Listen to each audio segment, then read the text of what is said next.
What's going on, guys? My name is Ted, and today I'm doing an ACR video. This is going to be my ACR MOAB. I think it's MOAB number 11, maybe 12. Don't quote me on one of those numbers. I'll know when I post it to YouTube. But this is going to be a follow-up to my vlog I made yesterday. So if you didn't check out this already, I'll include an annotation on the screen where you can check out the vlog I made yesterday. Click on the annotation and it'll open up a new window. Or if you're on a mobile device, click the link in the description and it'll open up that video. But basically I made one asking what the community wants. So I've got about 520 subs now. I wanted to know what the whole community wants from my videos. And I read all the comments. I couldn't reply to all of them because a lot of them were the exact same comment. But basically what I got out of it was y'all wanted to see high scoring gameplays, you wanted to see MOABs, and you wanted to see spawn trap strategies for every map. So I kind of added them all in one for you guys with this gameplay, and I'm going to be breaking these apart separately. But this gameplay is a different map. This is Interchange, or I can't remember the name of it actually. I don't play this map. Oh, it's Downturn. That's right. I don't play this map hardly at all. But we happened to play it a couple times in a demolition spawn trap game with a couple of my friends. And these guys were horrible, which made this gameplay really easy, even though we had never played this map before on demolition. But I got a high scoring gameplay. I got a MOAB. In fact, I got like my team collectively got like 4 MOABs just in the second round of this gameplay. So you'll be able to see that coming up in a bit. But these guys were bad. So anyways, it's Downturn, so it's a new map. It's demolition, it's high scoring, and it's got a MOAB with the ACR. So it's got a little bit of everything for you guys that wanted that. So I just want to let you know that your comments and all have been taken into consideration. I didn't make that video and then just forget about it. I'm listening to whatever y'all guys post, and I'm going to start doing comment questions of the day for each one of my videos. That way I keep things fresh and I keep my community involved in my channel. But anyways, I'll talk a little bit about the gameplay. So Downturn is a very lateral map. The only time you can go under the ground is in the underground part, where the B bomb is. I think it's either the B or the A bomb. Well, it's obviously one of the two. I think it's the B bomb though. Is under the map, and these guys did not know what the objective was. I honestly think they thought it was team deathmatch, and even though they couldn't do team deathmatch because they all sucked at the game, but they never tried for the objective. We were trying to let them have one of the bombs, the one that was closest to them. We were basically trying to spoon feed it to them just so we can get a time extension. And I think 2 guys were actually sitting on the bomb. They just never planted it. They used it as cover, and they were looking the wrong direction, so we ended up coming behind him and killing him a couple times throughout the gameplay. Because I remember my teammates calling that out throughout the gameplay. But it was funny. So these guys were really bad at the game. But and that's what made the game so easy to get. And I know a lot of people say that oh, the only reason you get these good gameplays is because you're playing against horrible people. Well, I mean that's kind of the truth. I mean, if you're going against really good players, you're not normally going to get a fantastic gameplay. So that's all about the gameplay. You're going to see just the spawn rapage next round and how we go about doing that. And I'll talk more about that next round. This round, I would say let them plant off one of the bombs, and then we get a time extension. But they never got around to planting off one of the bombs, so that made our job even easier. However, the gameplay wasn't nearly as long as I'd like it to be. But I basically want to let you guys know that your comments have been heard for that vlog video yesterday. I think there was like 25 comments, which is more comments than I've ever had before on a video. At least in the first day. And some of my videos that get pretty big have gotten like 30 or 40 comments. But to have 25 comments in one day is pretty awesome, and I'm glad that y'all guys would give me such feedback. It definitely helped me out a ton. And you're going to see in this gameplay coming up, this is going to be kind of like a Mythbuster gameplay, honestly. Coming up here, we get about 4 MOABs, I think, just this round. It's just MOAB after MOAB after MOAB. I get 1, then my friend Blackie gets 1, then Unusuals gets 1. And these guys are horrible. Like, you see that guy, he's on death streak, Dead Man's Hand. A lot of these guys were just rocking the death streaks, and we all had the specialist bonus, or at least 3/4 of us did. So we didn't die to a Dead Man's Hand, thank God. But it was a very easy round, and a lot of us got MOABs. And look at that. The blast radius on a C4 in Dead Man's Hand is absurd. I mean, I remember even when I didn't have with the specialist bonus on in other games like Dome, like you could honestly be a good, non-exaggerating, a good 30 feet away, and you'll still die to Dead Man's Hand. And regular C4s aren't that powerful, so I don't know why they juiced up the C4 on Dead Man's Hand. It's just a ridiculous death streak. I mean, it really is honestly like over the top. Like, I don't know why they made it so powerful. I mean, I understand that if you're dying 6 times in a row, you should get out of a spawn trap. But honestly, like it's like a give and kill. Like, if the guy falls into second chance, he's gonna kill everyone on that half the map. It doesn't have an obstacle in front of him. Like, it blows up so much, and I think it's ridiculous. But I rant about death streaks a lot in this game. I wish they would go back to the Black Ops style and not give you a death streak. And the only reason I think they even put it in here is that Infinity Ward's obsessed with their customization, and like anything that they can throw in your class to make you have more customization, they'll give to you. I mean, you got your proficiency now, you've got all your attachments, your red dot sight reticle, and you've got your camo, and that's just for your gun. It used to be pick a gun, pick an attachment. Now you pick your attachment or your attachments, your proficiencies, your red dot sight look, your camo. Not to mention all 3 of your perks and the pro variants, your death streak, all your point streak and your point streak classes. It's just ridiculous. I mean, it's absolutely amazing the amount of customization you have.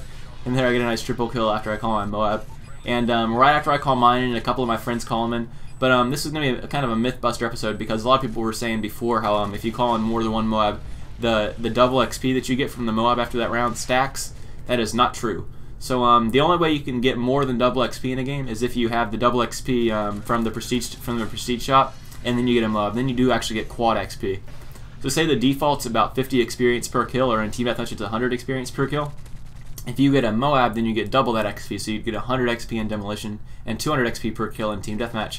Well, if you have the double XP from the Prestige Shop and a MOAB, then it gives you quad XP.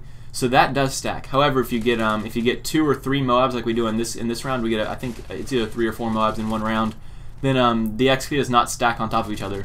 So say you get 2 MOABs, you don't get quad XP unless you have the double XP bonus already. But and when you get 3 and 4 MOABs, once again, you don't get any more XP bonus. But see here, I'm getting 100 XP per kill and then 200 with the specialist bonus. But I just went Rambo Sass on these guys. I think I got a 45 gun kill streak, which is my second highest so far. I'm actually got a 49 gun kill streak on Dome recently. So I go on a really nice streak here in this game. And my MOAB picks up a nice 6-man multi-kill. And there Pulse brings in a second MOAB, and then I think Blackie or Unusuals brings in a third one later on. So but these guys were awful. I mean, they were all on their death streaks. They didn't really know what they were doing. And they just kept coming inside this building and spawning around it. None of these guys had any intuition to go anywhere other than inside this building. They kept coming back to us, and that's how I could tell bad players. Because like if I was in their position, there's a way they can break out really easily, and that's just don't come back toward us. Go a different route. Go around the map with a submachine gun and take the back route and come behind us. Don't just keep plowing forward when you're obviously going to lose a gunfight to us. So that's the way I could say of getting out of spawn traps. A lot of people, they just get so frustrated inside a game, so they keep going back for payback kills. And you can't get frustrated at this game. That's the thing that's going to turn anyone into a bad player. I can name off the top of my head about 3 or 4 guys that I know are really good players, but the second they get frustrated at a game, the second they die to Dead Man's Hand or Last Stand, or the second they get grenade launched, they'll just rage so much that they'll be a horrible player for the rest of the round, and they'll probably end up rage quitting that game. You can't let that get to you in this game, guys. Call of Duty is supposed to be an infuriating game. I think Infinity Ward makes it that way for us good players. And it's only easy to handle if you're an unexperienced player. But the second that you take the game seriously, or too seriously, I guess it's to say, it's going to become frustrating, and you're going to do bad. That's why in MW2 I broke so many controllers, because I don't like rage, like I wouldn't like scream or anything. But I would just get so furious for anything in MW2 was infuriating. Like the knife, death streaks, painkillers, everything was infuriating in MW2. And I'd just get so mad I'd clench the controller so hard that it actually implode the controller. Like I'd smash the analog sticks inside the controller. And that's how I broke all my controllers back in MW2. But anymore, like once Black Ops hit, I really just started chilling down with the video games. I'd played enough at that point that I didn't really care whether, and I don't know how I missed that guy right behind me. There he is. I finally turned around to kill him. I think I heard him. But these guys were bad. I mean, in that situation, like I easily should have died to him, but he didn't notice, and I didn't notice him. So, but anyways, back to what I was saying. Like for your anger in MW2 or in MW3, I mean, this is a very rage-inducing game. I think anyone can say that. Dying from behind, dying so quickly, everything like that is very rage-inducing. And but you just gotta contain yourself. Just don't get mad at the game. And I know it's a lot easier said than done, but I know for me that when Black Ops hit, I basically just told myself, hey, if I die one off a chopper gunner, what's the big deal? I've had 1,000,000 chopper gunners in my life. It's no huge deal. I can go get another one, and I'm still doing a hell of a lot better than these kids are doing. So you just gotta think about that whenever you're going inside a game. Just don't ever get too focused into the game. Just remember, and I know everyone says this, but just remember, just a game. It's no big deal whether you die, one off your Osprey chopper gunner or one off your Juggernaut suit. No big deal. If you're getting too mad, put on the specialist package, and that way it doesn't matter how much you die. And I think that's the great thing about the specialist package is when I'm having a bad day, or if I'm just not doing very well, or if I'm trying to rush with a really bad gun, just put on the specialist package. Even if you do bad, you do really good, because once you get 18 kills, you've got your stealth bomber, you've got your advanced UAV, and then you've probably got a Juggernaut suit or an EMP or whatever else you call in. So you can do really well, even though you're dying a lot, because you got that special or that support package on. So even if you die a lot, it's no big deal when you die, because you're not going to die off a kill streak. It's really nice, and I'm glad they put that in there. That's kind of like the fun way to play the game, I think. You're not going to do amazingly good or amazingly bad. You're going to do just that perfect even. But anyways, guys, I wanted to go ahead and move on to the comment question of the day. So everyone knows I've been doing this MW3 gun series, and this is going to be the ACR MOAB, obviously, because I got a MOAB with the ACR. But I'm almost done with the assault rifles, so I've already finished all of them. I just haven't posted all of them up yet. But I want to know what to work on next. So I've got 2 of the LMGs down. I've got a MOAB with the L86, and I've got a MOAB with the MG36. But I want to know, what do y'all want to see? So once again, this is going back to my subscribers. What do y'all want to see? Do you want to see the shotguns next, or do you want to see the light machine guns next? I'm going to go ahead and do those, and I'm going to do the snipers very last, because it's going to take me a long time to get the sniper rifle MOABs.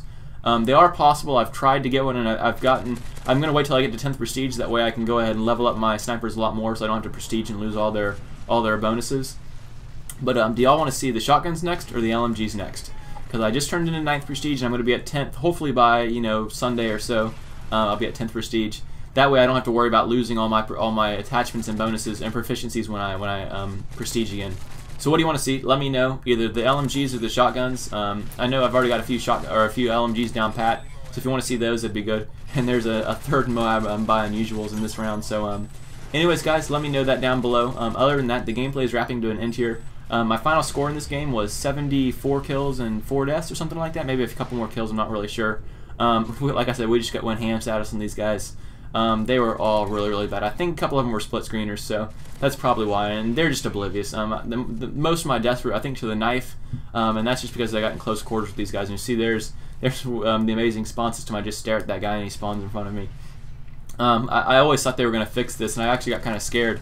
A couple days ago, I think like 3 or 4 days ago, they said they had fixed the spawn system, and I was like, oh shit, maybe they changed the demolition spawn system. But nope, they didn't. They never touched it. So the spawns are just as shitty as normal, and they'll never change no matter how hard you push spawn. The spawns will never get any better or worse. And here, team player Ted pulling out the objective. Right when it's in overtime, you want to plant the bomb around 30 seconds. You don't want to cut it too close, because a couple times we've cut it to like 10 seconds just to get more kills. But the problem is with that, if they do happen to get the defuse on you, there's really no chance to go back for the refuse. So we want to play it so you got about half a minute left. That way, if they do get the defuse on you, if for some reason that one guy sneaks out there and gets the defuse, you can still get a guy on there with enough time to plant it off again. And even if you can't, even if it gets defused a second time, it's no big deal because it ends in a draw, not a loss. So as long as you win the first or the second round, the least you're going to do is get a draw. But you obviously want a victory because it helps your win-loss as well as it gives you more of a match bonus. So anyways, guys, that's the end of the gameplay. If you enjoyed it, as always, click the subscribe button if you haven't already. I post content every single day, and I'd love to hear your guys' feedback on these videos. So post a comment down below if you want to comment about the comment question of the day, which once again is sniper rifles or LMGs for the next MOAB series. Other than that, guys, I hope you enjoy the video, and I'll catch you later. Bye.